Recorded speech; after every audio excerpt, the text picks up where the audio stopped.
안녕하세요. 협착증과 관절염TV의 손영훈 한의사입니다. 자, 오늘은 허리 협착증, 또 허리 통증, 허리 환자들은 걸어야 한다. 이 들으시면 뭐 걸어야 하는 게 당연한 거 아니냐 이렇게 생각하실 수 있는데요. 그 이유가 있습니다. 이유를 들으면 걸어야 하는 필요성을 더 느끼실 수 있고요. 또 걸을 때 효과적으로 걷는 방법들이 있어요. 구체적으로 효과적으로 걷는 방법들까지 자세히 설명해 드리겠습니다. 오늘 설명해 드리는 내용이 왜 내가 허리가 아픈지 이해하는 데 도움이 될 것이고, 또 이 아픈 허리를 어떻게 극복할 수 있을까, 극복하는 방법을 찾는데도 도움이 될 것입니다. 꼭 잘 들어주시길 바라겠습니다. 현대인은 허리 통증을 느껴요. 현대인은 몇 프로가 허리 통증을 느낄까요? 통계에 따르면 80%가 사는 동안 한 번은 허리 통증을 느낀다고 합니다. 그러면 대부분 느끼는 거죠. 대부분 느끼는 겁니다. 자, 그런데 동의보감을 제가 봐봤습니다. 조선시대 사람들은 허리 통증을 느꼈을까? 동의보감을 보면요, 쓰여진 허리 통증이 10가지 종류가 있어요. 10가지 종류가. 근데 그 중에 부딪혀서 생기는 허리 통증, 나이가 들면서 은근히 허리가 아픈 허리 통증, 또 감기에 걸리면 심하게 허리가 아플 수 있지 않습니까? 바이러스에 의한 허리 통증이 이렇게 쓰여져 있는데, 쓰여진 양 자체가 그렇게 많지가 않아요, 보니까. 근데 제 생각에는 분명히 조선시대에는 허리 통증이 덜했다. 만약에 지금처럼 이렇게 허리가 많이 아팠으면 병원을 보십시오. 병원을 보면 허리 병원들이 엄청 많잖아요. 이럴 정도로 전 국민이 허리가 아프고 이랬으면 동의보감에 훨씬 더 많은 내용이 허리 통증으로 쓰여졌을 거다. 그리고 타박이라든가 노화, 바이러스에 의한 허리 통증보다는 젊은 사람들의 허리 디스크라든가 이런 내용들이 매우 많이 쓰여졌을 거다. 그런데 그렇지 않습니다. 그 말은 예전에 비해서 지금 허리 통증 환자가 계속해서 늘고 있다는 거죠. 건강보험심사평가원의 통계 자료를 봐도 허리 협착증 환자 기하급수적으로 늘고 있고, 허리 통증 환자 늘고 있습니다. 자, 그런데 현대인은 왜 이렇게 허리 환자가 늘고 허리 통증을 느끼게 될까요? 바로 예전에 비해서 자동차, 책상, 의자에서 생활하고 일을 하지 않습니까? 걷는 시간이 줄어들게 된 게 매우 큰 원인이라고 생각합니다. 왜 걷는 시간이 줄어들면 허리의 통증은 심해질까요?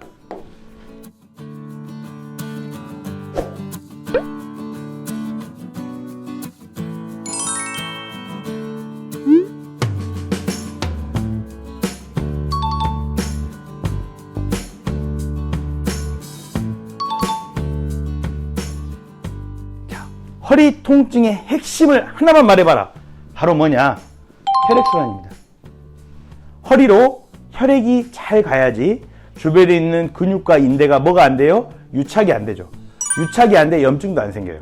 통증을 일으키는 게 염증과 유착인데, 허리로 혈액이 간다면 통증의 원인인 염증과 유착이 덜 생기게 된다. 그래서 허리 통증을 하나로 말해라. 그러면 혈액순환이다. 허리 아프면 뭐 하십니까? 마사지 받으시죠. 침 치료하시죠. 뜸 치료하시죠. 물리치료 하시죠. 다 뭐예요, 이게? 허리로 피를 보내는 거예요. 허리를 자극해서 허리로 더 많은 피가 오도록 하는 거예요.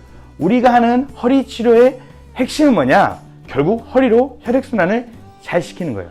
근데 한의원에 가보면, 또는 한의학에는 허리에 침을 안 놓고 허리가 아프다고 하는데, 다리에 침 놓는 거 봤어요? 종아리에? 또는 허리와 종아리에 같이 침을 놔주죠. 왜 종아리에 침을 놔요?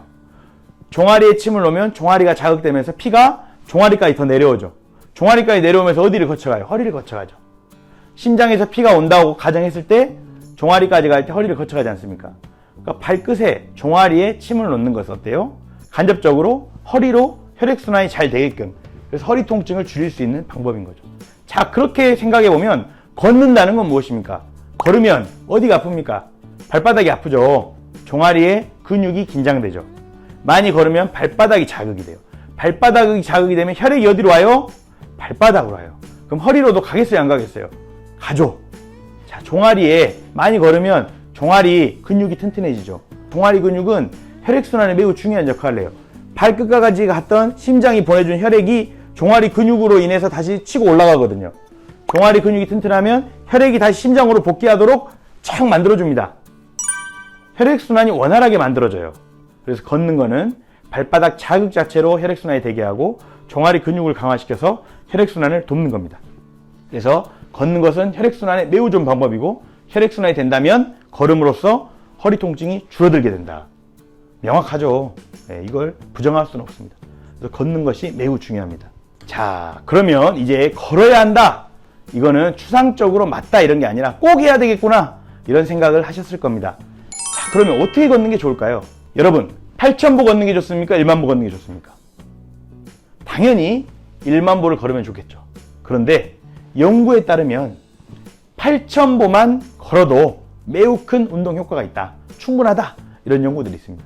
그래서 매일매일 내가 일정 거리를 걷고 싶어 하신다면 또는 그런 시간적 여유가 있으시다면 8,000보는 걸어라. 이 이야기를 드리고 싶고요.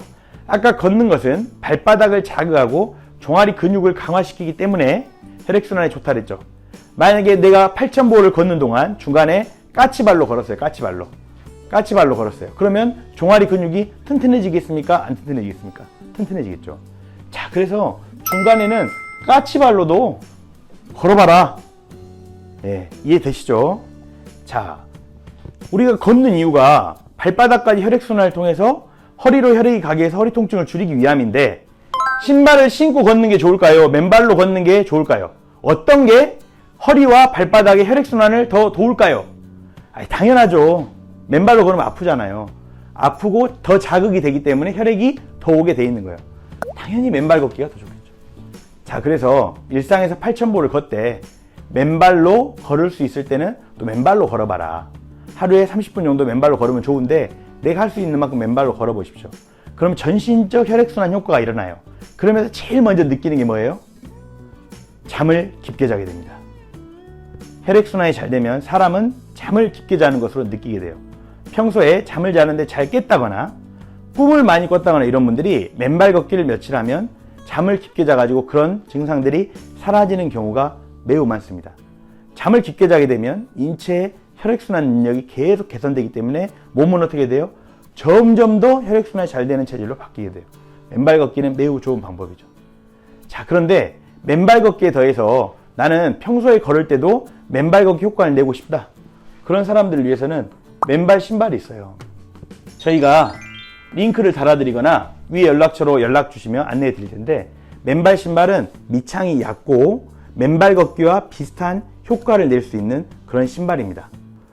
맨발 걷기 할 수 있을 때는 하고 10,000보나 8,000보 걸을 때는 맨발 신발 신고 걸으면 훨씬 더 좋겠죠. 또 어때요? 비 오는 날 맨발 걷기 하기 어렵잖아요. 그럴 때 맨발 신발 신고 걸으면 좋을 거고 이제 추워지지 않습니까? 맨발로 걸으면 추워요. 맨발 신발 신으면 좋을 거고 맨발 걷기 하고 싶은데 너무 하고 싶은데 맨발 걷기 할 데가 없어요. 맨발 신발 신고 평소에 다니면 되고 맨발 걷기 너무 하고 싶은데 남이 어떻게 생각할까 창피해요. 그럼 맨발 신발 신으면 되겠죠. 이처럼 맨발 걷기가 좋다. 하지만 맨발 신발을 활용하는 방법도 있다. 꼭 기억해 주시길 바랍니다. 자, 네 번째로 뒤로 걷는 방법이 있습니다. 뒤로 걸으면 불안정하잖아요. 우리는 항상 앞으로 걸어왔잖아요. 뒤로 걸으면 불안정해요.